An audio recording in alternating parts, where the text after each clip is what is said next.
मैं Ashutosh Ranjan technical classes के online platform पे आपका स्वागत करता हूं। थर्ड सेमेस्टर मैकेनिकल इंजीनियरिंग को एक सब्जेक्ट पढ़ना है जिसका नाम है बेसिक मैकेनिकल इंजीनियरिंग और वो मैं पढ़ाने वाला हूं। तो बेसिक मैकेनिकल इंजीनियरिंग जो है वो आपका थर्ड सेमेस्टर में इसलिए पढ़ाया जा रहा है ताकि आप जो अपने ब्रांच में एंट्री कर रहे हैं तो आप अपने ब्रांच के बेसिक बातों को आप जान सकें, समझ सकें, है ना। इससे पहले आप जो अपना टेक्निकल सब्जेक्ट पढ़े थे वो ज़्यादातर टेक्निकल सब्जेक्ट नहीं था, फिजिक्स केमिस्ट्री का ही वो था, मैथ का। तो आज जो हम लोग पढ़ने वाले हैं बेसिक मैकेनिकल इंजीनियरिंग, बेसिकली उसके सब्जेक्ट आपका सिलेबस पे हम लोग चर्चा करेंगे। उसका सिलेबस क्या है, कौन कौन सा टॉपिक पढ़ना है, ताकि आपके अंदर एक क्यूरियोसिटी पैदा हो, एक जानने की उत्सुकता पैदा हो कि हम जानना चाहें इस सब्जेक्ट में है क्या, मैकेनिकल इंजीनियरिंग है क्या। तो सबसे पहले हम लोग जानेंगे मैकेनिकल, आपका बेसिक मैकेनिकल इंजीनियरिंग क्या है उसके बारे में जानेंगे। और ये जो आपका सब्जेक्ट है सेकेंड ईयर पॉलिटेक्निक स्टूडेंट को पढ़ाया जाता है, जिसमें बेसिकली दो सब्जेक्ट का कम्बिनेशन रहता है। मुख्य रूप से दो सब्जेक्ट पे फोकस किया गया है और ये दोनों सब्जेक्ट इंजीनियरिंग खास करके मैकेनिकल स्ट्रीम के लिए बहुत ज़्यादा इंपॉर्टेंट है। पहला सब्जेक्ट है मैन्युफैक्चरिंग इंजीनियरिंग और दूसरा जो है वो आपका थर्मल इंजीनियरिंग, या आप बोल सकते हैं पहला थर्मल इंजीनियरिंग और दूसरा मैन्युफैक्चरिंग इंजीनियरिंग। तो चूंकि आपके सिलेबस में जो सजाया गया है 5 यूनिट टोटल दिया गया है, जिसमें पहला यूनिट जो है वो आपका पहला, दूसरा और तीसरा यूनिट, जो 3 यूनिट जो दिया है शुरू का, वो आपका थर्मल इंजीनियरिंग का है। और चौथा और पांचवा यानी कि लास्ट का जो 2 यूनिट है वो आपका मैन्युफैक्चरिंग इंजीनियरिंग का है। ठीक है, तो इसमें हम लोग बात करेंगे, उसी में मैन्युफैक्चरिंग इंजीनियर आपका जो थर्मल इंजीनियरिंग है उसी में हीट से रिलेटेड भी बात कर दिया गया है, यानी कि हीट ट्रांसफर का भी बात किया गया है। लेकिन मुख्य रूप से जो हम लोग हमने जो कैटेगराइज किया है वो 2 पार्टों में कैटेगराइज कर दिया है आपका, एक थर्मल इंजीनियरिंग और दूसरा मैन्युफैक्चरिंग इंजीनियरिंग।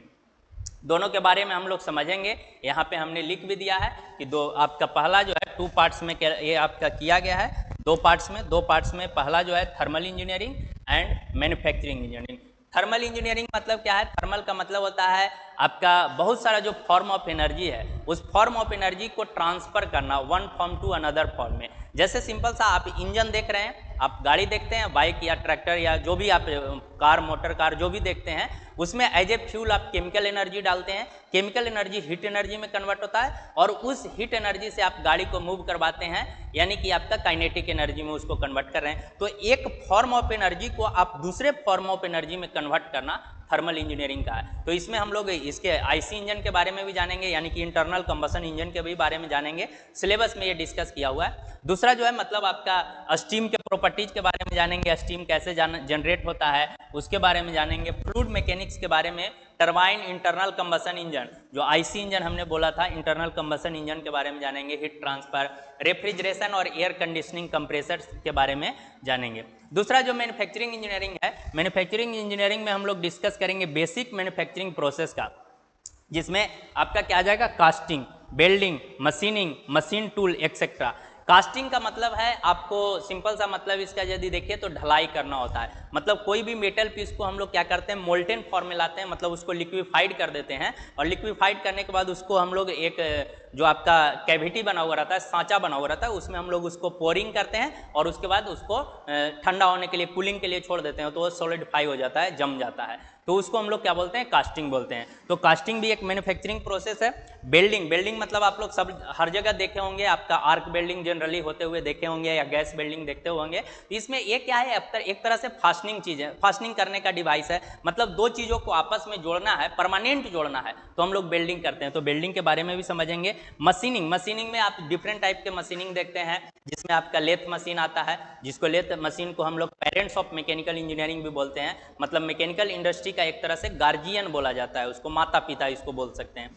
ठीक है, तो ये आपका हो गया, जिसमें लेथ मशीन है, सेपर मशीन है, मिलिंग मशीन है, बहुत सारा मशीन है, लेकिन कुछ मशीनों को हम लोग पहले समझेंगे, उसके बाद एक और सब्जेक्ट जो आएगा मैन्युफैक्चरिंग इंजीनियरिंग, आगे के सेमेस्टर में उस पर हम लोग चर्चा करेंगे। इसी सेमेस्टर में मैन्युफैक्चरिंग इंजीनियरिंग भी पढ़ना है, उसमें हम लोग चर्चा करेंगे। मशीनिंग टूल्स के बारे में पढ़ेंगे, कैसे टूल्स कौन कौन सा होता है, जैसे आपका सिंगल पॉइंट कटिंग टूल है, मल्टी पॉइंट कटिंग टूल है, कटर है, ड्रिल टूल है, ये सारे टूल के बारे में हम लोग जानेंगे कौन कौन सा टूल है और कैसे होता है। तो यूनिट वाइज हम लोग देख लेते हैं कि फर्स्ट यूनिट में क्या पढ़ना है, सेकेंड, थर्ड और फोर्थ, फिफ्थ यूनिट में क्या पढ़ना है, पांचों यूनिट में हम लोग बात करते हैं। यहाँ पे डायग्राम भी हमने लगाया है। जो पहला यूनिट है हमने आपको बताया था कि थर्मो इंजीनियरिंग से रिलेटेड पढ़ना है, थर्मल इंजीनियरिंग या थर्मोडाइनेमिक्स भी इसको बोलते हैं। थर्मो का मतलब होता है हीट, ठीक है। तो हीट का ट्रांसफर से रिलेटेड हम लोग बातें करते हैं। तो इसमें हम लोग को जानना है इंट्रोडक्शन ऑफ थर्मोडाइनेमिक्स, मतलब थर्मोडाइनेमिक्स क्या होता है। उसके बाद इसका इंजीनियरिंग और साइंस में थर्मोडाइनेमिक्स का रोल क्या है, मतलब क्या उपयोगिता है, इस पे बात करना है। उसके बाद हम लोग टाइप्स ऑफ सिस्टम, सिस्टम क्या होता है इसके बारे में हम लोग जानेंगे, सिस्टम क्या होता है उसके बारे में जानेंगे, सराउंडिंग क्या होता है, बाउंड्री क्या होता है, सारी चीज़ों के बारे में हम लोग जानेंगे। सिस्टम जो होता है वो आपका 3 तरह का होता है, तो टाइप्स ऑफ सिस्टम में हम उसको पढ़ेंगे कि आपका ओपन सिस्टम क्या होता है, क्लोज सिस्टम क्या होता है, आइसोलेटेड सिस्टम क्या होता है। आइसोलेटेड सिस्टम का आप एग्जाम्पल समझते हैं, जैसे थर्मस फ्लास्क जो है सबका एग्जाम्पल से हम समझाएंगे। आइसोलेटेड वाला को अभी हम मुख्य रूप से हाईलाइट कर रहे हैं ताकि आप बेसिकली उसको आप समझते हैं। थर्मस फ्लास्क या मिल्टन का जो वाटर बोतल देखते हैं जिसमें आप गर्म पानी डालते हैं और 2 घंटा 4 घंटा 5 घंटा तक वो आपका गर्म रखता है, या ठंडा पानी डालते हैं और उतना 10 घंटा तक वो ठंडा रखता है, तो ये किसके कारण हो रहा है, तो आइसोलेटेड सिस्टम के कारण हो रहा है। यानी कि वहाँ से मास और एनर्जी दोनों का ट्रांसफर संभव नहीं है। यदि ऐसा सिस्टम है जहाँ मास और हीट का ट्रांसफर यानी कि एनर्जी का ट्रांसफर नहीं हो पा रहा है, वैसे सिस्टम को हम लोग क्या बोलते हैं, आइसोलेटेड सिस्टम बोलते हैं। ओपन सिस्टम है जिसमें आपका मास का ट्रांसफर होगा, हीट का ट्रांसफर होगा, मास का ट्रांसफर नहीं होगा। क्लोज सिस्टम है जिसमें आपका क्लोज सिस्टम है जिसमें आपका हीट का ट्रांसफर संभव है, मास का ट्रांसफर संभव नहीं है। सबका बेसिक एग्जांपल से हम लोग समझेंगे और उसको हम लोग समझेंगे कि कैसे काम होता है। उसके बाद हम लोग इक्विलिब्रियम, थर्मोडायनेमिक्स इक्विलिब्रियम में समझेंगे कि आपका थर्मोडायनेमिक्स इक्विलिब्रियम क्या होता है। उसके बाद प्रॉपर्टीज के बारे में हम लोग जानेंगे, एक्सटेंसिव प्रॉपर्टी और आपका इंटेंसिव प्रॉपर्टीज के बारे में जानेंगे। उसके बाद स्टेट, प्रोसेस और साइकिल के बारे में जानेंगे, कैसे क्या स्टेट काम करता है, मतलब एक स्टेट से दूसरे स्टेट में कैसे चल रहा है। उसके बाद प्रोसेस के बारे में हम लोग समझेंगे, प्रोसेस क्या होता है, साइकिल क्या होता है, इसके बारे में हम लोग समझेंगे। प्रोसेस का डिफरेंट टाइप्स है जिसमें आपका एडियाबेटिक प्रोसेस, आइसोथर्मल प्रोसेस, बहुत सारा प्रोसेस है, आइसेंट्रोपिक प्रोसेस, सब पे चर्चा करेंगे, 5-6 तरह का है, सब पे चर्चा करेंगे। उसके बाद आपका आता है zeroth law of first law और सेकंड लॉ ऑफ थर्मोडायनेमिक्स, मतलब जीरोथ लॉ ऑफ थर्मोडायनेमिक्स क्या है, फर्स्ट लॉ ऑफ थर्मोडायनेमिक्स क्या है, सेकंड लॉ ऑफ थर्मोडायनेमिक्स क्या है, तो इसके बारे में हम लोग चर्चा करेंगे। उसके बाद हीट एंड वर्क का इंट्रैक्शन, वेरियस फ्लो और नॉन फ्लो प्रोसेस में हम लोग देखेंगे कि हीट और वर्क का ट्रांसफर कैसे हो रहा है। उसके बाद हीट इंजन क्या होता है उसके बारे में हम लोग समझना है, हीट पंप के बारे में जानना है, रेफ्रिजरेटर के बारे में जानना है, उसका इफिशियंसी और सीओपी, सीओपी का मतलब होता है कोफिशिएंट ऑफ परफॉर्मेंस। ये आपका सेकेंड लॉ में 2 गो स्टेटमेंट होता है थर्मोडायनेमिक सेकेंड लॉ में, केल्विन प्लांक का स्टेटमेंट और क्लॉसियस स्टेटमेंट। तो इसको हम लोग को पढ़ना है, Kelvin Planck and Clausius statement का, Kelvin Planck and Clausius statement. Carnot cycle क्या होता है, कार्नोट का इफिशियंसी क्या होता है, इस सारी बातों पे हम लोग चर्चा करेंगे और इसमें सिंपल प्रॉब्लम भी देखेंगे, मतलब सिंपल छोटा छोटा न्यूमेरिकल भी हम लोग बनाएंगे ताकि हम लोग का जो थ्योरी पढ़ेंगे वो थ्योरी और ज़्यादा क्लियर हो जाएगा। ये फर्स्ट यूनिट में हम लोग को पढ़ना है। ये जो डायग्राम हमने बताया है ये आपको सिस्टम दिखाने की कोशिश किया जा रहा है, ये सराउंडिंग है और ये बाउंड्री है, मतलब आपका जिसके बारे में आपको स्टडी करना है उसको हम लोग सिस्टम बोलते हैं। सिस्टम के बाहर जो भी चीज़ है वो सराउंडिंग है, और सराउंडिंग और सिस्टम को जो अलग कर रहा है वो लेयर को हम लोग क्या बोल रहे हैं, बाउंड्री बोल रहे हैं। तो बेसिकली सिंपल सा अपने लैंग्वेज में हम लोग इस सारे पार्ट्स को, सारे चीज़ों को हम लोग समझेंगे। यहाँ पे आपको सिस्टम दिखाया गया है, ओपन सिस्टम, क्लोज सिस्टम और आइसोलेटेड सिस्टम। तो ये आपका सिस्टम को मुख्य रूप से हाईलाइट किया गया है यहाँ पे, ठीक है। उसके बाद ऐसा नहीं, पूरे टॉपिक को हम लोग डिटेल्स में पढ़ेंगे, हर चीज़ को समझेंगे, ठीक है। उसके बाद सेकेंड यूनिट है, सेकेंड यूनिट में आपका आता है हीट ट्रांसफर से रिलेटेड। तो heat transfer and thermal power plant, मतलब हीट का जो ट्रांसफर होता है वो 3 तरह से हीट का ट्रांसफर किया जाता है, कंडक्शन, कन्वेक्शन और रेडिएशन। कंडक्शन में कैसे हीट का ट्रांसफर होता है, कन्वेक्शन में कैसे हीट का ट्रांसफर होता है, रेडिएशन में कैसे हीट का ट्रांसफर होता है, इस पे हम लोग चर्चा करेंगे। उसके बाद हम लोग को एक कंपोजिट बल्ब और सिलेंडर में हीट का ट्रांसफर कैसे होता है उसको समझना है। कंबाइंड कंडक्शन कन्वेक्शन क्या होता है उसके बारे में जानना है। यहाँ पे आपको फिगर दिखाया गया है, ओवरऑल हीट ट्रांसफर कोफिशिएंट क्या होता है, सिंपल न्यूमेरिकल इसमें जानना है। थर्मल पावर प्लांट और रेंकाइन साइकिल के बारे में जानना है। उसके बाद बॉयलर के बारे में जानना है, तो 2 तरह का बॉयलर, फायर ट्यूब और वाटर ट्यूब बॉयलर के बारे में जानना है। बेबकॉक और विल्कॉक्स कोचरन बॉयलर के बारे में जानना है। ये सब टाइप्स है और इस पे सिंपल सा रिलेटेड प्रॉब्लम करेंगे हम लोग, ठीक है, बॉयलर का, ठीक है। तो ये आपका बॉयलर, बॉयलर का ही यहाँ पे फिगर बनाया हुआ है जो कि आपको क्या करता है कि वाटर को क्या करता है, स्टीम में कन्वर्ट करता है, बॉयलर का काम है। तो उसमें कैसे होता है, फायर ट्यूब बॉयलर में क्या होता है, वाटर ट्यूब बॉयलर में क्या होता है, सबको समझेंगे हम लोग फिगर से। उसके बाद यहाँ पे देखिए, यहाँ पे आपको ये पावर प्लांट का दिया हुआ है, ये आपका टरबाइन है, स्टीम बन रहा है, स्टीम बनने के बाद आपका स्टीम जो है वो टरबाइन पे इंजेक्ट किया जा रहा है, टरबाइन घूम रहा है, टरबाइन घूमने के बाद यहाँ से इलेक्ट्रिसिटी पैदा किया जा रहा है और इलेक्ट्रिसिटी आगे आपको ट्रांसफर करके अपने घर तक आता है। तो ये सारा डिटेल्स में हम लोग हर पार्ट्स का, कौन कंप्रेसर है, कौन आपका आपका ये आपका टरबाइन क्या है, पावर कैसे जनरेट किया जा रहा है, ये आपका बॉयलर क्या है, सब चीज़ के बारे में हम लोग एक एक करके समझेंगे। उसके बाद तीसरा यूनिट जो है, तीसरा यूनिट में स्टीम टरबाइन के बारे में जानना है। स्टीम टरबाइन में आपका इम्पल्स टरबाइन और रिएक्शन टरबाइन आता है।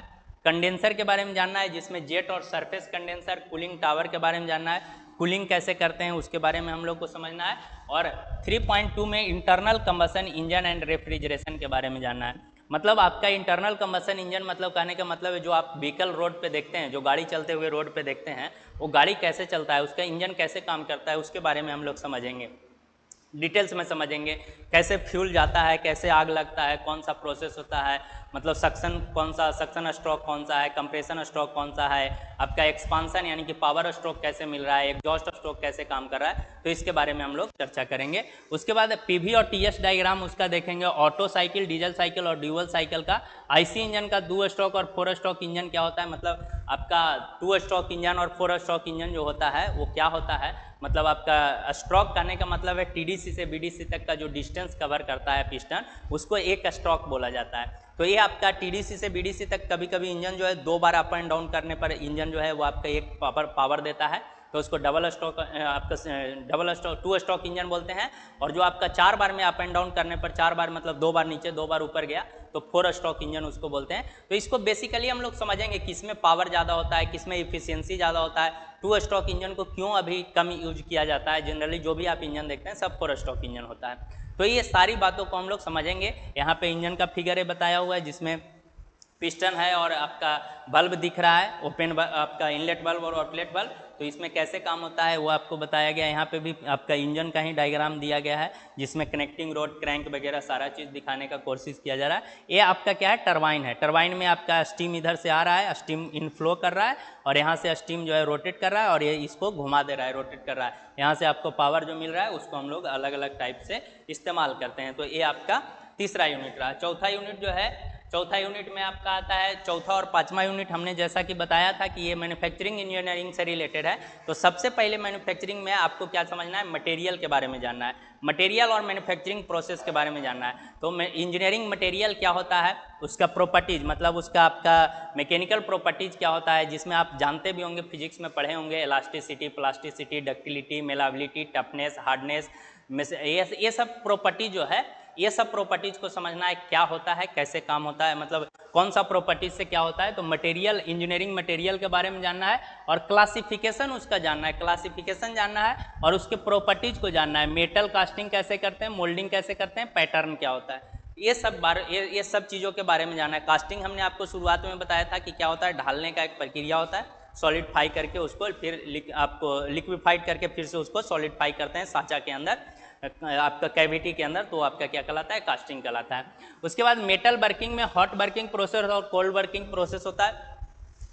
हॉट वर्किंग और कोल्ड वर्किंग प्रोसेस देखने के लिए आपको समझना पड़ेगा रिक्रिस्टलाइजेशन टेम्परेचर। यदि रिक्रिस्टलाइजेशन टेम्परेचर क्या होता है उसके बारे में हम लोग चर्चा करेंगे जब डिटेल से पढ़ेंगे। तो रिक्रिस्टलाइजेशन टेम्परेचर के ऊपर जाकर के उस टेम्परेचर पे यदि हम काम कर रहे हैं तो आपका हॉट वर्किंग प्रोसेस है, और यदि रिक्रिस्टलाइजेशन टेम्परेचर के नीचे हम लोग काम कर रहे हैं तो कोल्ड वर्किंग प्रोसेस है।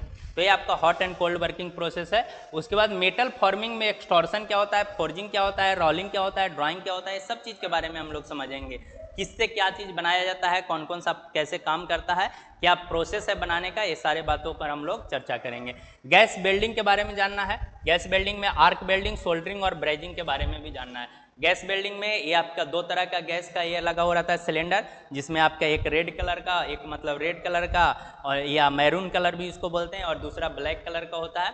तो ये ऑक्सीजन गैस होता है आपका, और ये सिटिलिन हाउस होता है। यहाँ पे प्रेशर का रेगुलेटर लगा हुआ रहता है, यहाँ पे टॉर्च है, इससे निकलता है और ये आपको क्या करता है, मेल्ट करके आपस में ऑब्जेक्ट को जोड़ देता है, जैसा कि इस फिगर में दिखाया गया। डिटेल्स में हम लोग पढ़ेंगे प्रेशर गेज कैसे काम करता है, प्रेशर रेगुलेटर कैसे काम करता है, सिलेंडर के प्रेशर जो बताता है वो कैसे। यहाँ पे भी बिल्डिंग का ही ड्राइंग बनाया गया है। सोल्डरिंग और ब्रेजिंग भी आपको जोड़ने का ही प्रक्रिया है। और आ जाता है लास्ट आपका 5वां यूनिट।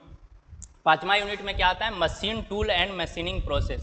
मशीन टूल में आपका क्या आ जाएगा, लेथ मशीन आ जाएगा। लेथ मशीन क्या होता है, लेथ मशीन कैसे काम करता है, ये फिगर आपको दिखाया गया है, आप वर्कशॉप में देखे भी होंगे लेथ मशीन। लेथ मशीन एक ऐसा सिंपल आपका मशीन है जिसको पेरेंट्स ऑफ मैकेनिकल इंडस्ट्री बोलते हैं। मतलब मैकेनिकल इंडस्ट्री कोई भी ऐसा नहीं होगा जहाँ लेथ मशीन नहीं होगा। बिना लेथ मशीन के कोई भी मैकेनिकल आपका इंडस्ट्री चलना संभव नहीं है। इसमें होता क्या है, वर्कपीस को यहाँ पे आपका ये आपका जो ये है चक है, चक के अंदर वर्कपीस को बांध देते हैं। वर्कपीस को बांधने के बाद चक जो है वो रोटेट करता है, यानी कि वर्कपीस को रोटेट करता है। और यहाँ पे टूल होल्डर है, तो टूल होल्डर में टूल को लगाते हैं, सिंगल पॉइंट कटिंग टूल को, और डिजायर शेप देने का काम करते हैं। इसमें जो आपका ऑपरेशन संभव होता है वो आपका टर्निंग होता है, टर्निंग ऑपरेशन होता है, जिसमें आपका स्टेप टर्निंग हो सकता है, टेपर टर्निंग हो सकता है, फेसिंग हो सकता है, बहुत तरह का ऑपरेशन इसमें संभव है। उस सब ऑपरेशन के बारे में हम लोग पढ़ेंगे डिटेल से। टाइप्स ऑफ लेथ का ऑपरेशन बताना है, टाइप्स एंड लेथ ऑपरेशन कौन कौन सा होता है उसके बारे में जानना है। सारे पार्ट्स के बारे में जानेंगे। बेड है, बेड के बाद ये आपका लीड स्क्रू है, ये आपका हेड स्टॉक है, टेल स्टॉक है, चक है, ये आपका सैडल क्या है, आपका कंपाउंड स्लाइड क्या है, क्रॉस स्लाइड क्या है, सब के बारे में यहाँ पे डिटेल से हम लोग पढ़ेंगे। उसके बाद मिलिंग मशीन एंड टाइप्स के बारे में जानेंगे। मिलिंग मशीन क्या होता है? मिलिंग मशीन में आपका गियर मैन्युफैक्चरिंग करने का मशीन है। इसमें गियर या आपको अलग अलग आपका ऑपरेशन परफॉर्म करके अलग अलग पार्ट्स बनाया जा सकता है, तो उसके बारे में हम लोग जानेंगे क्या होता है। उसके बाद मिलिंग में कौन कौन सा ऑपरेशन है, ऑपरेशन होगा, अप मिलिंग क्या है, डाउन मिलिंग क्या है, उसके बारे में हम लोग चर्चा करेंगे। उसके बाद shaper machine, shaper and planar machine है, तो सेपर और प्लेनर मशीन के भी बारे में जानेंगे। सेपर मशीन कैसे काम करता है, प्लेनर मशीन कैसे काम करता है। और यहाँ पे आपका क्विक रिटर्न मोशन मैकेनिज्म है। क्विक रिटर्न मोशन मैकेनिज्म मतलब क्विक रिटर्न मतलब जाएगा तो आपका आराम से, लेकिन रिटर्न जो है क्विक होगा, जल्दी से। आप ऐसा मशीन देखे होंगे, इधर से जाएगा तो आप तो काम करते हुए, लेकिन उधर से रिटर्न होगा फास्ट। तो क्विक रिटर्न, क्विक मतलब होता है जल्दी। उसमें आपका ड्रिलिंग मशीन के बारे में जानना है। ऑपरेशन ड्रिलिंग मशीन में हम लोग क्या करते हैं, ड्रिलिंग करने का मतलब क्या है कि कोई भी वर्कपीस में होल क्रिएट करना, होल को फिर इनलार्ज कर रहे हैं तो उसको हम लोग बोरिंग बोलते हैं। आपको स्पॉट फेसिंग करते हैं। उसके बाद आपका ये CS के मतलब आपका काउंटर सैंक करते हैं, काउंटर बोरिंग करते हैं। तो ये सब चीज़ के मतलब को हम लोग समझेंगे कि इसमें क्या करते हैं, कौन कौन सा चीज़ है। उसके बाद ग्राइंडिंग मशीन, ग्राइंडिंग मशीन एक तरह से फिनिशिंग ऑपरेशन, फिनिशिंग मशीनिंग करने का एक आपका मशीन है, जिसमें आपका बहुत कम अमाउंट के मटेरियल को रिमूव करके ऑब्जेक्ट को क्या करता है, फिनिश करता है, जॉब को फिनिश करता है। तो ग्राइंडिंग मशीन के बारे में जानना है और इसके ऑपरेशन के बारे में भी जानना है। और इतना जानने के बाद आपका जो सिलेबस है बेसिक मैकेनिकल इंजीनियरिंग का, वो आपका समाप्त हो जाता है। और आप जो है ये आपका सिलेबस ख़त्म हो जाएगा और आप SVT में जो पेपर है उसको देने के लिए तैयार हो जाइएगा। तो इसका पूरा वीडियो यदि आपको देखना है तो उसके लिए आप समझ रहे हैं टेक्निकल क्लासेस का ऐप डाउनलोड करना पड़ेगा, या आप अभी भी ज़्यादा और ज़्यादा वीडियो देखना चाहते हैं कि और क्या क्या बताया गया है, तो ये सीरीज में पूरा वीडियो आपको टेक्निकल क्लासेस के ऐप पे ही मिलेगा। तो आप वहाँ पे ऐप डाउनलोड करके और सारा वीडियो देख सकते हैं आप। फिर हम लोग मिलते हैं क्लास में, तब तक के लिए थैंक यू, बाय बाय, जय हिंद।